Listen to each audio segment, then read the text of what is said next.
안녕하세요. 라이프노트입니다. 오늘 제가 들고 온 주제는 부동산으로 절대 당신이 돈을 벌 수 없는 이유에 대해서 한번 이야기해 볼까 합니다. 이 부동산은 대한민국 국민이라면 누구나 다 관심을 갖고 있는 주제거리라고 생각을 합니다. 특히 부동산 급등시장 호황기 때는 정말 계집도 등기치면 오른다라는 말이 있을 정도로 누구나 다 돈을 벌 수 있었던 시기가 있었죠. 근래 몇 년, 최근 몇 년 전만 하더라도 그렇고, 훨씬 이전, 10년, 15년 전에도, 부동산으로 몇 억, 때로는 몇십억까지 벌었다는 그런 투자에 성공을 한 사람들을 만나보거나 이야기를 들을 수 있었을 겁니다. 그만큼 부동산이라는 이 물건은 참 대한민국에서는 흥미로운 주제거리는 맞는 것 같습니다. 그런데 정말 부동산으로 다들 돈만 벌 수 있을까요? 라는 물음표를 던진다면 저는 절대 당신은 돈을 못 번다고 얘기를 할 것 같아요. 이유요? 어쩌면 이미 다 알고 있을 수도 있어요. 말을 안 하고 있을 뿐이지. 아니면 서로 다 과묵할 뿐이지. 나 자신조차도 부동산으로 돈을 벌 수 없는 이유에 대해서는 잘 알고 있을지도 모릅니다. 그래서 오늘은 이 부동산에 대해서 우리가 돈을 벌 수 없는 이유에 대해서 조금은 적나라하게 한번 이야기를 해볼까 합니다. 저랑 생각이 좀 다르더라도 너무 욕하지 마시고 재밌게 봐주셨으면 좋겠습니다. 자, 부동산으로 우리는 왜 돈을 벌 수 없을까 생각을 해보면 이런 말 많이 들어봤을 거예요. 부동산은 무조건 오른다. 우리 부모님도 그걸로 돈을 벌었어. 지금 안 사면 평생 못 사. 지금 본 가격은 다시는 안 오는 가격이야. 라는 사기꾼들의 전형적인 말들을 많이 들어봤을 거고, 이런 거는 친구나 지인들로부터 많이 들어봤을 거예요. 그런데 정말 그럴까? 실제로 2000년대, 2010년대 중반까지만 보더라도 부동산만 사놓으면 몇 년 안에 수억, 수십억의 수익이 따라오던 시대가 분명히 있었습니다. 그런 시대가 있었기 때문에 우리 부모님도 그걸로 돈을 벌었어, 실은. 그리고 부동산은 장기 우상향이기 때문에 무조건 오르기 때문에 빚을 얼마나 지더라도 지금 사놓으면 절대 돈 벌 수 있어 라는 말들을 하는 이유가 바로 이런 시대가 있었기 때문입니다. 하지만 지금 대한민국에서 부동산으로 돈을 번다는 것 자체는 더 이상 평범한 사람에게 해당되지 않는 말로 역전되었습니다. 그 말은 무엇이냐? 벌 사람만 번다. 돈은 따로 버는 사람이 따로 있다라는 겁니다. 부동산으로. 그러면 우리가 왜 부동산으로 돈을 벌 수 없는지에 대해서 한번 차근차근 이야기를 한번 나눠볼게요. 자, 첫 번째로는 이미 다 선전된 판이라는 겁니다. 우리가 돈을 벌 수 없는 이유 중에 가장 큰 이유라고 저는 생각을 합니다. 서울과 수도권 알짜배기 땅이나 아파트에서 우리는 돈을 벌어야 돼요. 지방 어디 저기 시골 외곽 가서 돈을 벌지 않습니다. 우리가 부동산 투자로 성공을 했다라는 사람들은 서울과 수도권 알짜배기 땅이지, 지방에 우리가 모르는 지방 산골짜기 마을에 땅이나 건물을 사고 하는 말이 아니죠. 그런데 우리가 돈을 벌어야 하는 그런 서울 수도권 알짜배기 집들은 누가 갖고 있다? 이미 대기업 임원들, 대기업 총수들, 아니면 기득권자, 다주택자, 금수저들이 다 선점을 해놓은 판이다. 진입장벽이 이제 높아져서 웬만한 자본력이 없으면 발도 못 들여놓습니다. 알짜배기, 똘똘한 한 채는 우리 서울 강남 기준으로 했을 때 신축 30평대, 국민평수 30평대죠. 거기다가 강남 기준, 거기다가 조금 신축은 30평대가 집이 60억짜리 집이 태반입니다. 1, 20억도 사실 많다라고 하는데 60억이면 갭 투자도 못해요. 웬만한 자본력이 없으면 이 60억짜리 갭 투자 대출도 안 나옵니다. 일반 서민들, 직장인들이 투기 세력들이 와서 들어오기에는 굉장히 높은 금액입니다. 때문에 이미 이런 집들은 뭐다? 다 금수저들이, 아니면 다주택자 갭 투자로 이미 성공한 사람들이, 아니면 대기업에 정말 연봉만 몇십억씩 받는 대기업 임원들, 몇백억 벌고 있는 총수들이, 기득권자들이 이미 이런 그들만의 리그를 다 선점을 해놨다. 그렇기 때문에 일반 서민들이 부동산으로 투자로 돈을 벌어서 한 단계 한 단계씩 올라가서 이들만의 리그로 올라간다라는 것은 매우 불가능하다라는 겁니다. 자, 선전된 판은 그럼 누가 갖고 있냐? 첫 번째, 고위공직자다. 이런 뉴스가 있더라고요. 다주택자 고위공직자들 강남선호 서초구에만 190채, 공직자들이 소유한 주택만 3096채고 이 중에서 서초구만 86%에 달한다고 합니다. 굉장히 많은 겁니다. 고위공직자들이 이 정도면. 강남구에만 179채, 5.8%에 위치해 있다고 하네요. 그리고 대통령실 소속 공직자들은 조사를 해보니까 이런 소속 공직자들의 주택이 47%가 모두 서초, 용산, 송파에 집중되어 있다고 합니다. 여기가 다 알짜배기 땅과 집들이 있는 밀집되어 있는 지역들이죠. 우리가 부동산 투자로 성공했다라고 한다면 여기에 들어가고 여기에 집을 사서 이득을 봐야 우리가 이 부동산 투자로 재미를 봤다라고 할 수 있는 겁니다. 돈을 벌 수 있다라고. 그런데 이미 이들이 47%나 선점을 하고 있다. 법원 소속 공직자의 경우 강남 3구 소재 그 주택 비율이 52%에나 달한다고 합니다.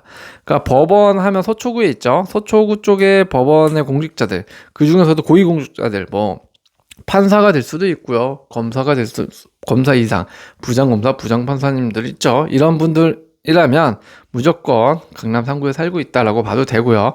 그리고 거기에서 또 더 높은 고위 공직자들은 일단 기본 반포 같은 이런 우리가 흔히들 말하는 뭐 반포자이 이런 데 있죠. 이런 데 살고 있다. 자녀들도 살고 있다. 그렇기 때문에 이들이 선점해 놓은 판에는 이들만이 갖고 있는 그들의 권력과 돈맛으로 계속 리그들이 진행이 되기 때문에 가격이 낮춰서 웬만큼은 내려올 수가 없을 겁니다. 뭐 조금 떨어지는 경우의 수가 있긴 하겠죠. 하지만 이미 그들이 주고받고 하는 그 거래액에는 거의 변동이 없다.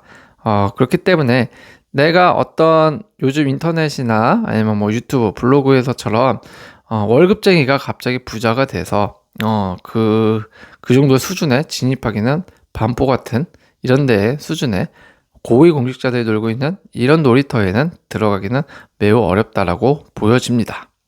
두 번째는 누가 선점을 하고 있냐? 이미 기업 대표가 선점을 하고 있다. 500대 기업 대표 중 이런 뉴스가 있네요. 664명 거주 지역을 보니까 용산구, 마포구, 성동구에 밀집되어 있고 19년, 2020년도 이때도 부동산 시기가 굉장히 활발했던 때죠.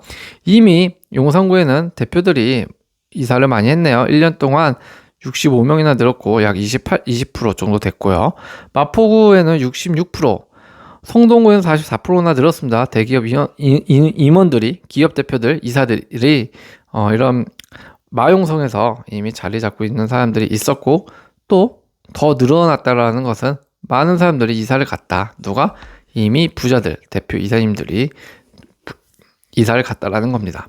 국내 500대 기업 대표이사 664명 중에서 이 정도니까 50%나 되네요. 이미 50%가 강남, 서초, 송파, 그리고 마포, 용산, 성동구에 거주하고 있다. 동별로는 반포동이 가장 많았고 그 다음에 방배동, 서초동, 이것도 뭐 고위공직자들과 비슷한 수준이죠. 반포동, 방배동, 서초동. 일단 돈이 있다라고 하는 사람들은 여기에 다 가 있다. 근데 여기 추이를 보면 서초구, 강남구는 뭐 또이또이 하고요. 비슷하고요.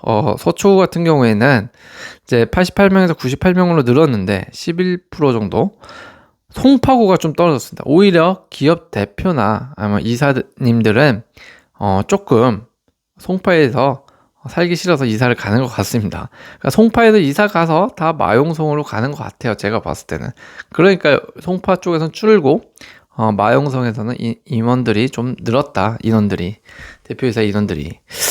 이런 걸 좀 보면 이미 부자들도 이들만의 리그에서 많은 부분을 차지하고 있고 선점한 거 아닌가라는 생각도 들게 만드네요. 그렇다면 또 한 명이 있습니다. 고위공직자들, 기업 대표들 말고 또 누가 이 판을 선점하고 있냐? 이미 다주택자들입니다. 서울 다주택자 5명 중 1명은 강남 3구에 산다는 정도가 있습니다. 기사가 있습니다. 24년 기준으로 통계청에 따르면 서울 거주하는 주택 소유자 중 주택을 2채 이상 소유한 사람이 무려 37만 명.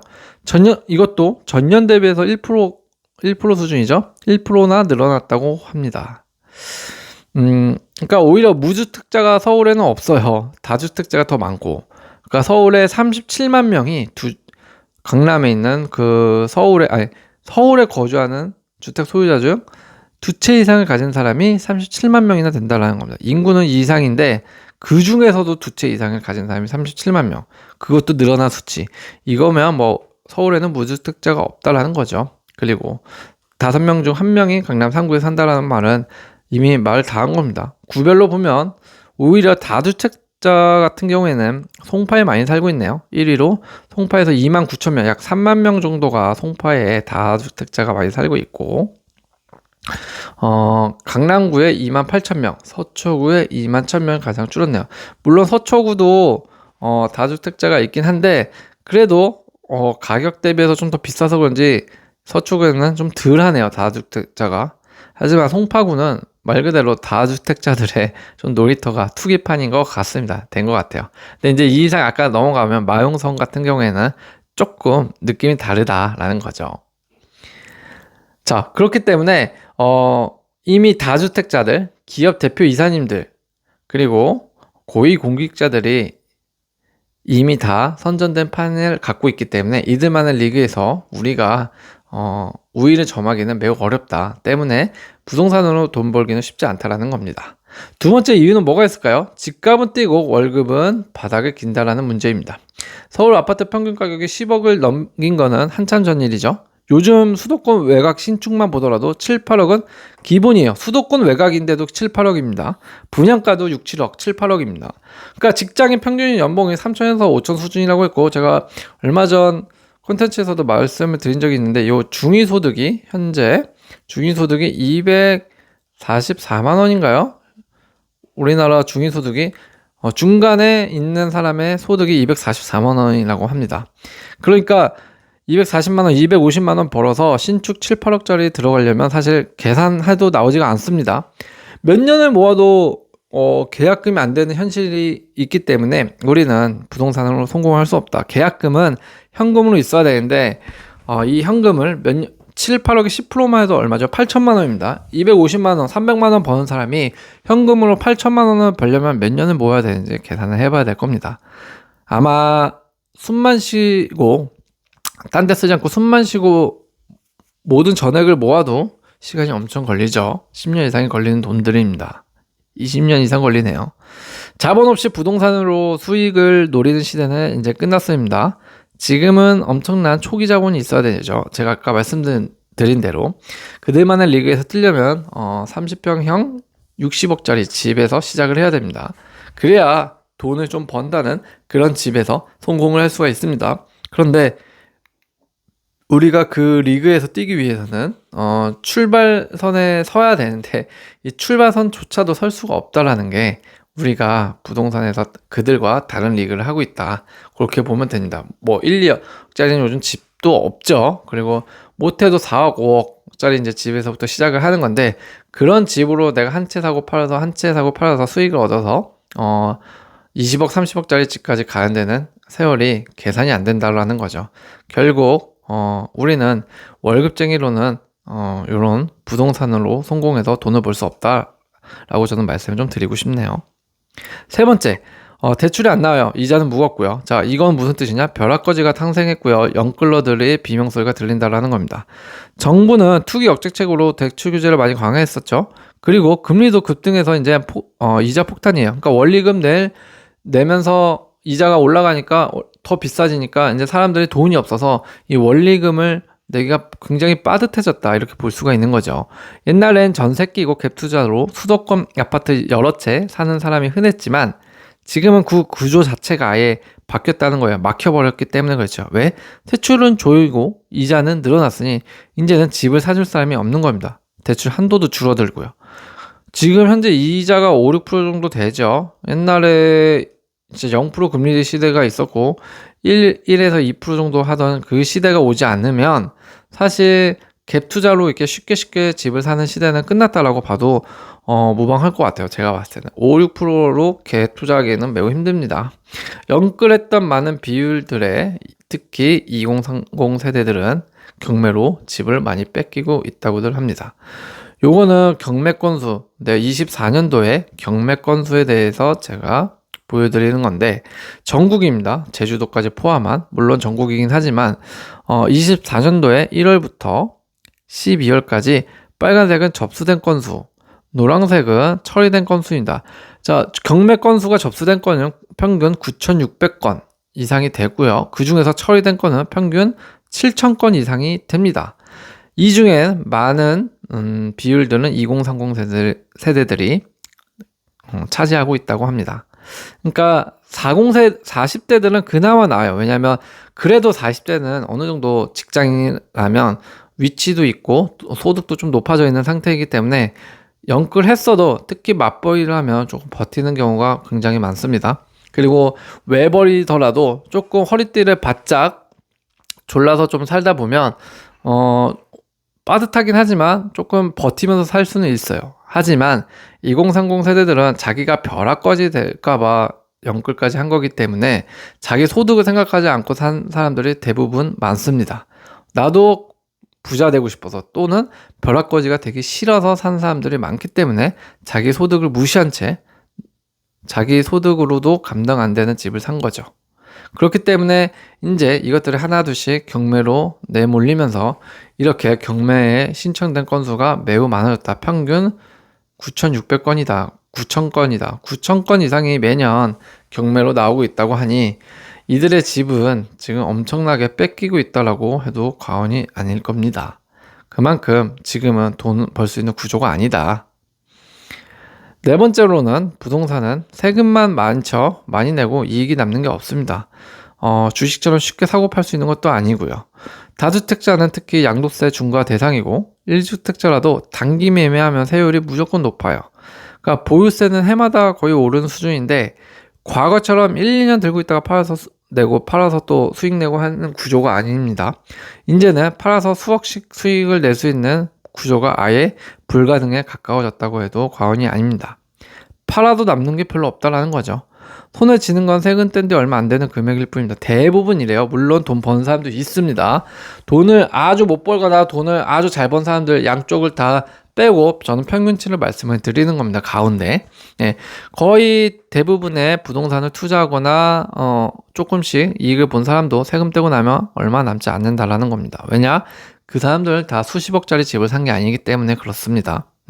그렇기 때문에 또 금리라도 낮을 때는 옛날에 모르겠어요. 한 10년, 15년 있다가 금리가 뭐 0% 다시 1%대 오면 모르겠지만 그거 아니고서는 지금 금리로는 1년, 2년 들고 있다가 팔아서 수익 내기는 굉장히 어려운 부동산 갭 투자 구조가 되어버렸습니다. 그만큼 받쳐줄 수 있는 여력이 없습니다. 젊은 사람들이 갭 투자로. 다섯 번째 이유, 이것도 좀 중요한 것 같은데 하우스푸의 현실을 감당을 못한다라는 거예요. 어떻게 보면 지금 앞서서 말한 거랑 비슷한 맥락일 수도 있는데 가진 돈 대출 끌어 모아서 겨우 좀 비싼 집을 샀다 치면 문제가 발생하는 그 시점은 그 다음 단계입니다. 집을 사기 전 단계가 아니라 집을 사고 나서 영끌하고 나서 그 다음 단계가 문제가 되는 거죠. 월급 대부분은 이자와 생활비로 빠져나갈 거고요. 자녀까지 있으신 사람은 자녀 교육비 뭐 먹고 자고 하면 현금 흐름이 아마 마이너스로 전환되어 있을 겁니다. 그러니까 통장 잔고는 바닥이 나 있을 거고 삶의 질은 계속 떨어질 겁니다. 그래도 돈을 벌 거면 원래 하우스푸어 하는 겁니다.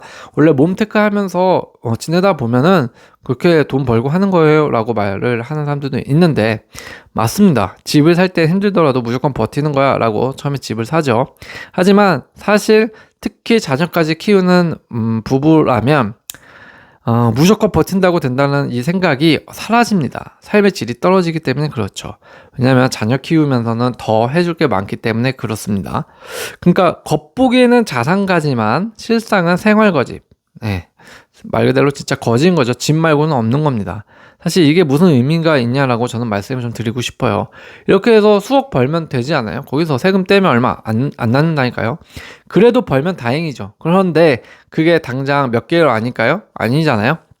내가 집을 팔더라도 내가 또 다른 집으로 이사를 가기 위해서는 또 집을 사야 되고 거기에 또 세금 내야 되고 하다 보면 결국 우리 서민들 중간계층이 사고 팔고 하면서 다음 단계로 레벨업을 할 수 있는 단계는 생애 주기에서 몇 안 된다.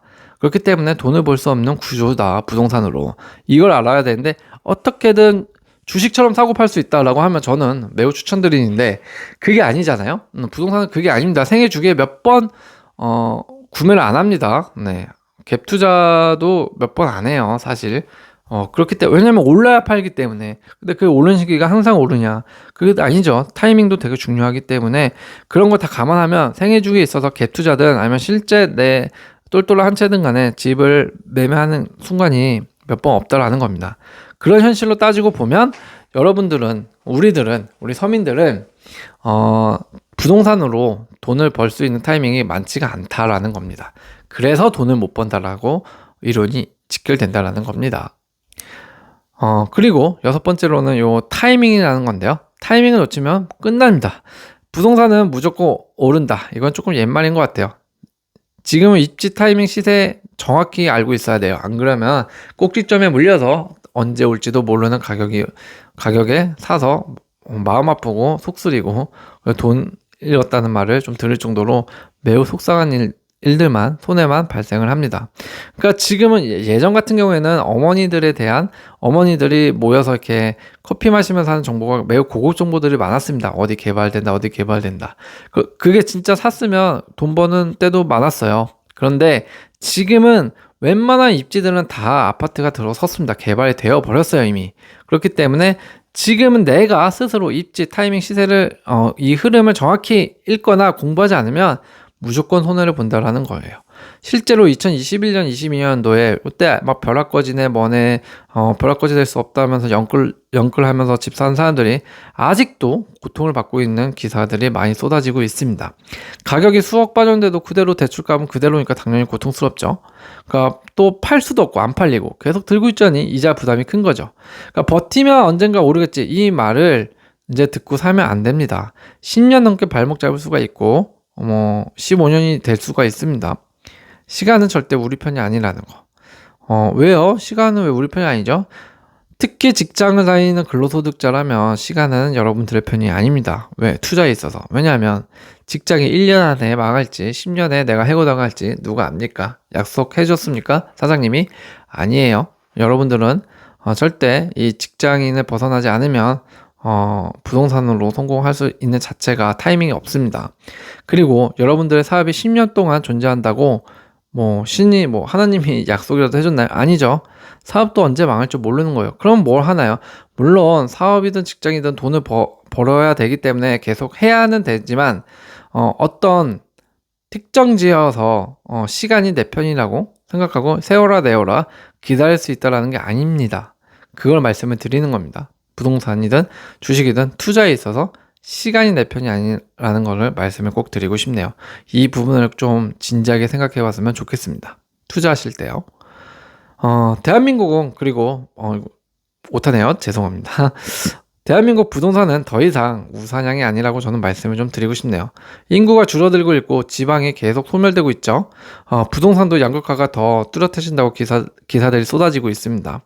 입지 좋은 몇몇 지역을 사실 제외하면 팔리지도 않아요. 그게 현실이고요. 지방 중소도시, 노후아파트, 신도시 외곽 등은 가격 하락은 둘째치고 거래가 없다는 게 더 키포인트입니다. 부동산이 더 이상 안전한 자산이 아니게 되어가는 거죠.